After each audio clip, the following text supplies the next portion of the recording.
Ces programmes vous est proposé par PPC, bien plus que du ciment.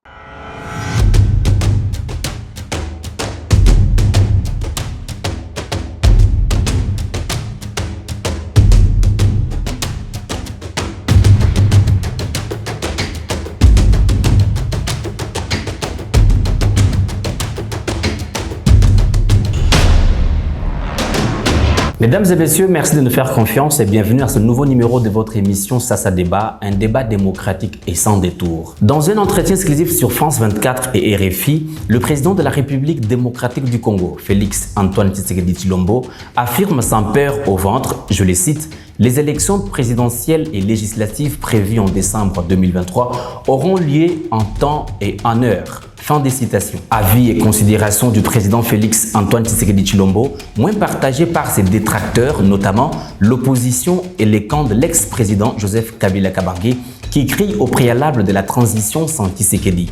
Certains lui prêtent les intentions de bâcler les élections et les autres, par contre, voient en lui une lueur d'espoir. Entre la probabilité d'avoir les élections bâclées en 2023 et l'obtention des élections dans les délais sans glissement, on en parle tout de suite. Pour en parler, je reçois pour vous aujourd'hui M. Benoît Youlaman, cadre du PPRD et membre du FCC, analyste des questions politiques et géopolitiques en RDC, à qui j'ai dit merci d'avoir répondu à notre invitation. C'est plutôt moi qui vous remercie pour m'avoir invité à votre émission. C'est la première fois. J'espère que tous ceux qui sont en train de nous suivre à l'instant pourront trouver de très bonnes choses. Et surtout pour l'intérêt général, l'intérêt du Congo. Et nous sommes là, un très grand merci. Monsieur Benoît Youlaman, pour commencer, après l'alternance démocratique entre l'ancien président Joseph Kabila Kabange et l'actuel président Félix Antoine Tshisekedi Tshilombo, quelle est la santé politique du PPRD? Ils sont dans cette catégorie que nous avons toujours parlé, de ceux qui font la politique pour le ventre, pas pour le pays. C'est pour leurs enfants, leurs femmes, leurs maîtresses, leurs neveux et oncles qu'ils placent un peu partout, même s'ils traversent aujourd'hui, même s'ils sont là, ils ne feront rien que de placer le lait dans toutes les fonctions qu'ils vont occuper. C'est le phénomène que nous voyons, même avec ceux qui sont aujourd'hui au niveau du gouvernement. Il faut visiter leur cabinet, il faut voir leur cabinet pour comprendre comment ils fonctionnent. Donc, si nous piochons dans l'histoire philosophique, ce sont des épicuriens, des hommes qui ne pensent qu'au ventre et qui justifient l'existence humaine que pas le ventre. Donc ce qu'ils sont en train de faire ne peut pas nous surprendre, nous savons cela, puisque c'est depuis le Zaïre que certains ont été avec nous, et donc nous les connaissons, et nous, on n'a pas peur de ces gens-là. Ils sont partis, mais la base, reste la base qui est fidèle au président honoré Joseph Kabila Kabange. Nous sommes à quelques jours de l'année électorale, la CENI aménage sa case, sa monture. Quelle est la lecture que peut faire aujourd'hui le FCC, le PPRD par rapport aux enjeux électoraux en RDC? Bon, il y a plusieurs dimensions. D'abord, la CENI est en train de fonctionner en dehors du cadre légal. Le cadre légal avait prévu la conférence des membres qui sont là, je crois que ça doit être 21 membres. Oui. Et après ça, il y a le présidium, qui est, il y a président, vice-président et consort, ainsi que les quelques chefs qu'on met selon le domaine d'intervention. Mais malheureusement, M. Tshilombo et ses apparatchiks ont préféré se donner, modifier le fonctionnement de la CENI par rapport à sa volonté politique et à la volonté de ceux qui sont en train de les suivre, oubliant que l'opposition politique fait partie intégrante du processus électoral et politique. Okay. Et c'est constitutionnel. Mais curieusement, elle a soif de se maintenir au pouvoir par n'importe quelle manière. Non, ça c'est vous qui le dites. Moi je le dis en toute responsabilité. On demeure au pouvoir par les voies démocratiques, par les voies en toute responsabilité. Mais déjà, ça, il a biaisé le processus électoral. Le fait qu'il ait déjà mis une commission où il n'y a que des gens qui sont en train de chanter pour sa personne, ça, à ce niveau-là, ça a biaisé déjà le processus. Or, à l'époque, vous vous rappellerez, il y a eu une CENI où nous avons trouvé M. Oumba pour l'UNC, M. Joly pour l'OMRC, ainsi que d'autres composantes, où les gens étaient envoyés par leurs membres. Mais ici, M. Tshilombo a préféré débaucher des gens, leur payer et faire des opposants qui sont dans la CENI. Or, la loi ne dit pas cela. La loi parlait de la désignation des membres par les composantes. Et c'est cela qui est dans la loi. Mais quand il est fait en dehors de cela, nous, certainement, sommes très surpris. Ouais. Et nous pensons que M. Tshilombo est en train de préparer un dossier électoral où demain, après-demain, il sera publicité, président élu. Et avec la méthode que nous connaissons, avec le système que nous avons aujourd'hui, il paraît, il sera pratiquement difficile d'arriver à démontrer, donner des chiffres qui seront les vrais chiffres, puisque tout va se faire au niveau de la CENI, et ne soyez même pas surpris qu'on proclame certains candidats sans avoir compilé les résultats. Et ils vont le faire.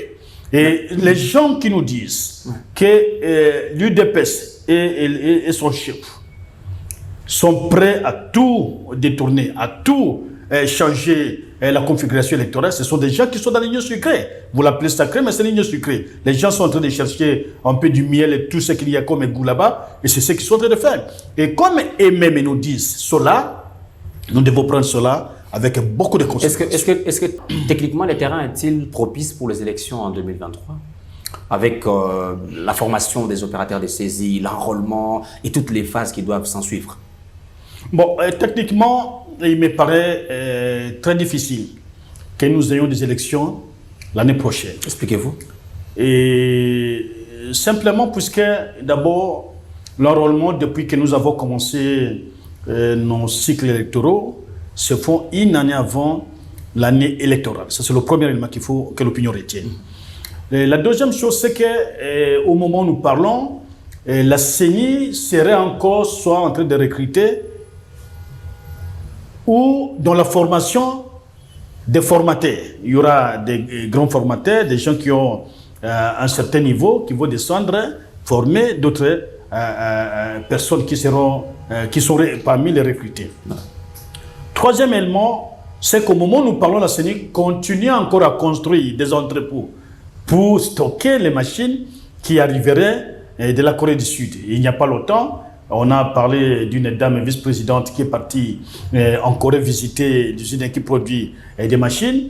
Et après, c'est le président qui est parti et il a eu des assurances, c'est-à-dire que les médias nous l'ont rapporté, que l'usine qui est en train de produire le nouveau logiciel sera à mesure de produire 29 000 quelque chose de kits dissipés. La date n'est pas exacte, elle n'a pas été clairement définie, mais cela démontre amplement qu'il n'y aura pas élection en 2023. S'il y aura élection, c'est qu'il y aura deux conséquences. La première, c'est que ce sera des enrôlements bâclés qui ne prendront pas en considération beaucoup de gens, puisque pour déployer la logistique sur le plan internet, ici au Congo, il y a des endroits où ils ne pourront utiliser que le vélo. Il y a des endroits où ils ne pourront utiliser que les corps humains. Il y a des endroits où ils ne pourront utiliser que des pirogues. Où il n'y a ni route et il y a des endroits où ils n'entendront des gens qui viennent Brazzaville, le Congo-Brazzaville. Et donc, tous ces facteurs mis ensemble démontrent que le terrain n'est pas propice, à votre avis. Moi, je crois que le problème, c'est la mauvaise foi du pouvoir. Non, on va y arriver. Oui, mais je voudrais terminer d'abord. Oui. Et en dehors du déploiement du matériel qui va certainement poser des problèmes, mais il faut qu'il y ait la maîtrise de l'outil informatique. On ne peut pas donner la machine, un ordinateur à n'importe qui. Ça doit être quelqu'un qui a été formé. Or, les gens qu'on a recrutés actuellement, qui sont en train de recruter, sont des gens qui viennent pas de tous les bords. Ce sont des membres de famille, des membres des partis politiques, dont certains n'ont jamais touché à l'ordinateur. Jusqu'au moment où ils sont peut-être recrutés par la CENI. Et on leur demande d'utiliser un logiciel qui n'ont pas la maîtrise. Et rassurez-vous que les résultats que la CENI pourra publier, c'est le résultat qui passera par ces machines. La conséquence, c'est qu'il y aura plusieurs omis, il y aura des doublons, il y aura tout ce que nous pouvons imaginer comme conséquence. Et par rapport au timing, la CENI doit normalement enrôler les jeunes gens qui ont l'âge d'un an inférieur à la date des élections.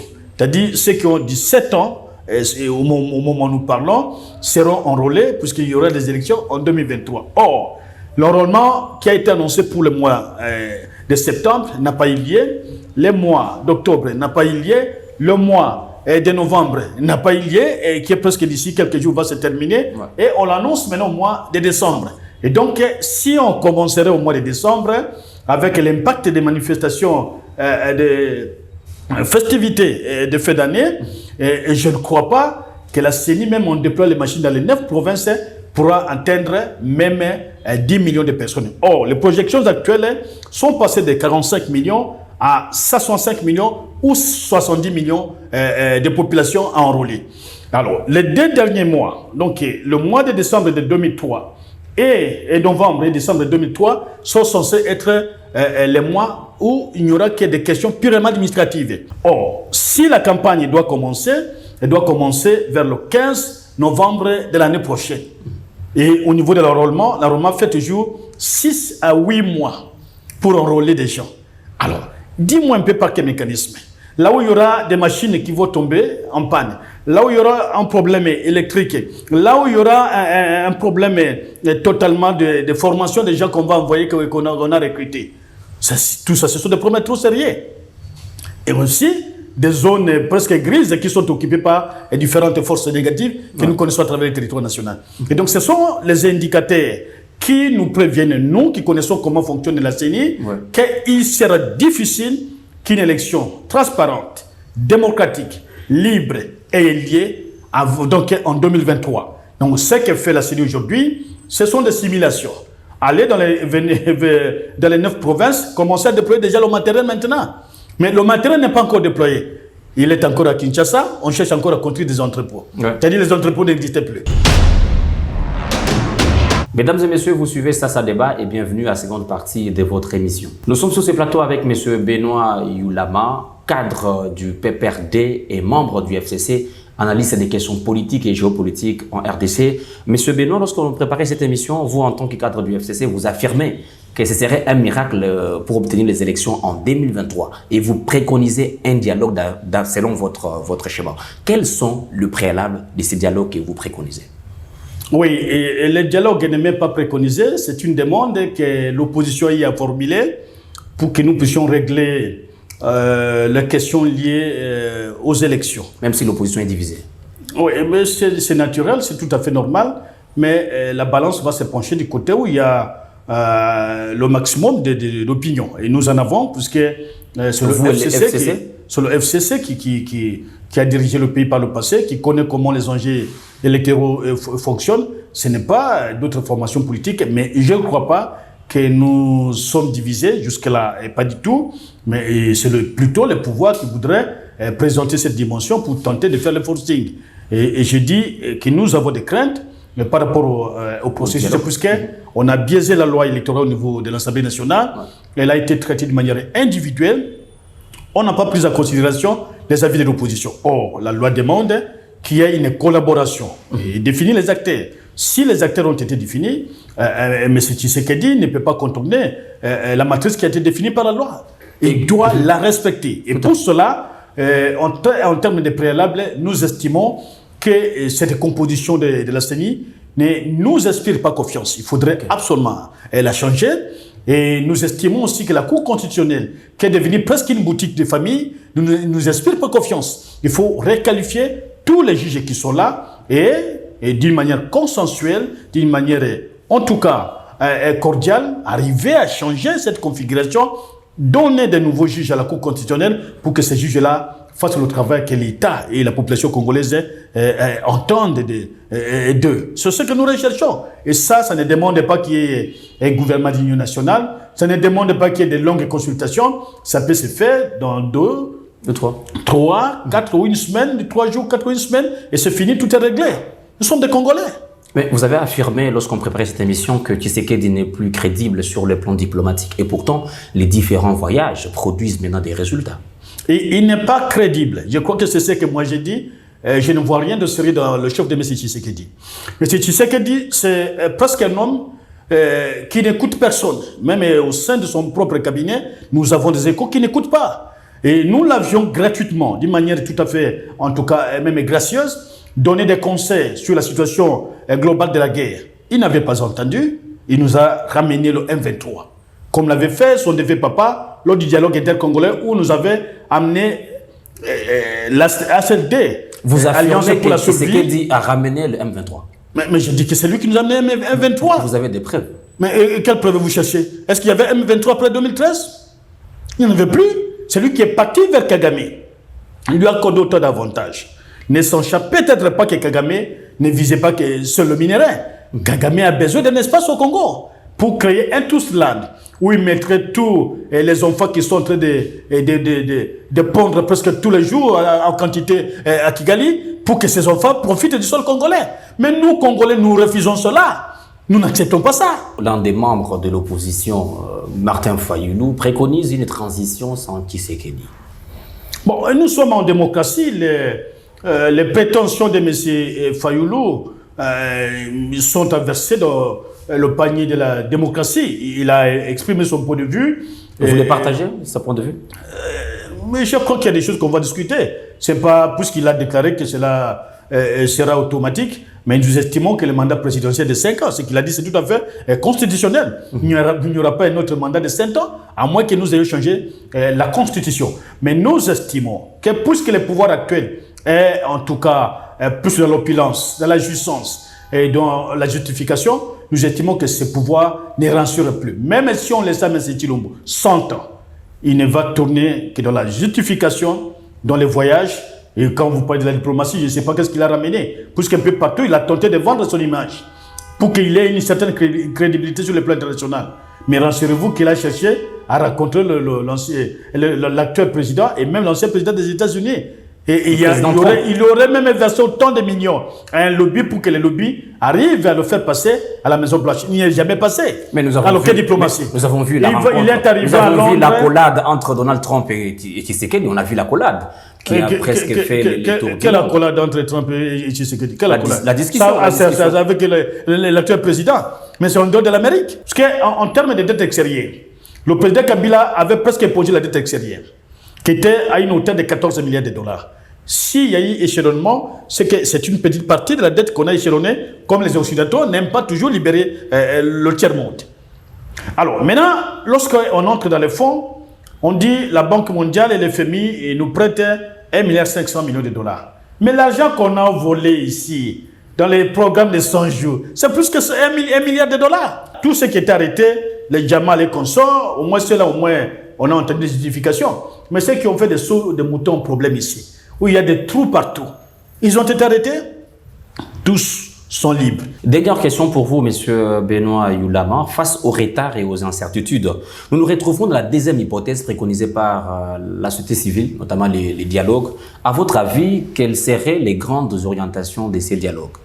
Ouais, s'il y a dialogue, nous ne tournerons que sur les deux aspects que j'ai évoqués précédemment, notamment la reconstitution du bureau de la CENI et les changements de tous les juges qui ont été placés selon la volonté d'un seul homme à la Cour constitutionnelle. Si nous changeons cela, l'opposition, normalement, envoie ses membres, et je crois qu'il n'y aura pas beaucoup de débats. Si certains veulent créer un gouvernement d'union nationale, à la limite, et c'est après, en tout cas, pour qu'on ne donne pas de béquilles politiques à M. Tshilombo, s'il y a à changer le gouvernement, on doit le faire après, si jamais il arrivait à dépasser le délai constitutionnel. S'il dépasse à ce niveau-là, il n'aura plus de légitimité. Nous serons obligés de pouvoir, en tout cas, constituer un gouvernement, si pas d'union nationale, mais peut-être un gouvernement de salut public pour permettre, en tout cas, permettre à tout le monde de voir clair sur l'organisation des élections. Et nous, c'est ce qui va nous intéresser. Mais présentement, nous ne misons que sur, si dialogue il y a, sur la Cour constitutionnelle et les bureaux de la CENI. Aujourd'hui, vous êtes reçu par Sasa Débat, cette initiative, cette émission qui vous reçoit. Avez-vous un mot à l'endroit de cette structure? Oui, et je crois que c'est la première fois que je passe dans Sasa Débat. Ce que je peux souhaiter à Sasa Débat, c'est longue vie, prospérité à tous égards et beaucoup de professionnalisme. Et peut-être aussi profiter de votre caméra pour présenter les condoléances à l'une des chaînes qui a perdu un directeur, M. Luc Mikombo Kabongat, de Congo Web. Il n'était plus pour nous comme un journaliste, il était devenu un frère, puisque lorsqu'il y a eu des moments difficiles au pays, il n'hésitait jamais de nous appeler pour que nous puissions partager non seulement nos analyses, mais aussi des options fondamentales que nous sommes engagés pour le pays. Et il a été avec nous depuis des années, un homme qui ne voulait pas le débat, mais un passionné de la lecture, de la culture, et un passionné, en tout cas, un chasseur d'amitié. Il voulait une amitié sincère et il n'a jamais été dans le ping-pong qu'on entend aujourd'hui au niveau de la profession journalistique. C'est un homme qui est resté dans sa dignité, et dans le sens de ce qu'il pense comme être vérité. Et jusqu'à sa mort, je salue sa mémoire. Nous vous remercions. C'est nous qui vous remercions. C'est la fin de votre émission Ça débat, mesdames et messieurs. Réalisation et supervision, John Daniel Kassalou. Henri Mindou vous fixe rendez-vous la semaine prochaine avec le même plaisir. N'oubliez pas de visiter notre site internet www.sassastudio.net.